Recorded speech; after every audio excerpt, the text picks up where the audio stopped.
హ్యాపీగా మా మా ఊర్లో మా ఇంట్లో ఉన్నట్టుగానే ఉంది. మేము ఇన్స్టా రీల్స్ చేస్తున్న దగ్గర నుంచి చాలా ఎంక్వైరీస్ వస్తున్నాయి. అందులో చాలా బుకింగ్స్ గా టర్న్అప్ కూడా అవుతున్నాయి. అందులో ఒక బుకింగ్ మా కుకట్పల్లిలో స్టే చేస్తున్నారు ఇవాళ. వాళ్ళకి ఎక్స్ట్రా మ్యాట్రిస్ ఇద్దాం కదా అని వెళ్తే సార్ చాలా హ్యాపీగా ఫీల్ అవుతా, అది బాగుంది ఇది బాగుంది అని చెప్తున్నారు. సార్ ఇవన్నీ చెప్తున్నారు కదా, ఒక స్మాల్ వీడియో తీసుకోమంటారా అని అడిగితే చాలా హ్యాపీగా, మేమే మొహమాటం కొద్దిగా అడిగాము, చాలా హ్యాపీగా తీసుకోండి అని అన్నారు. గెస్ట్ ఏం చెప్పారో మీరే చూసేయండి. హాయ్ సార్, సో సార్ మీ పేరు? శివుడు. శివ. ఎక్కడ వచ్చేస్తావు? నేను అక్కడ నుంచి వచ్చాను. ఇన్స్టాతో వచ్చాను సార్. నేను ఇన్స్టాగ్రామ్ చూసాను, విజువల్స్ అవి చూసి నచ్చింది, దాన్ని బట్టి బుక్ చేసుకున్నాను. ఫ్లాట్ ఓకేనా సార్? అసలు ఉన్నట్టుగా ఉంది మాకైతే. చాలా బాగుంది. చెకింగ్ ప్రాసెస్ కూడా చాలా ఈజీగా ఉంది. Okay sir. మెట్రో కూడా దగ్గరగా ఉంది. ట్రాన్స్పోర్ట్ చాలా ఈజీగా ఉంది.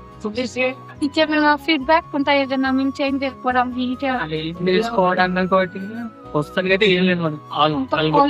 సార్? ఓకే సార్, మీ ద్వారా ఇంకో నలుగురు కూడా మాకు తప్పకుండా మేడం. Okay sir. మీరు మేము కాకినాడ నుంచి వచ్చాము. నా పేరు సార్. మేము ఈ హోమ్ స్టే అనేది ఇన్స్టాగ్రామ్ లో చూసి వచ్చాము అనమాట. మేము అనుకున్న దానికన్నా కూడా చాలా ఎక్సలెంట్ గా ఉంది సర్వీస్. చెకింగ్ మామూలుగా అయితే కనుక వెయిట్ చేయాల్సి ఉంటది. ఇక్కడ ఏంటంటే మా కోసం ముందుగానే చెకింగ్ ఏర్పాటు అయితే బాగా చేశారు. రూమ్స్ అవి కూడా చాలా నీట్ గా ఉంది, కంఫర్టబుల్ గా ఉంది. అండ్ అలాగే మెట్రో స్టేషన్ అది కూడా చాలా నియర్ బై గా ఉంది. కంఫర్ట్ గా ఇబ్బంది ఏమీ లేదు. హ్యాపీగా మా ఊర్లో మా ఇంట్లో ఉన్నట్టుగానే ఉంది. చాలా బాగుంది.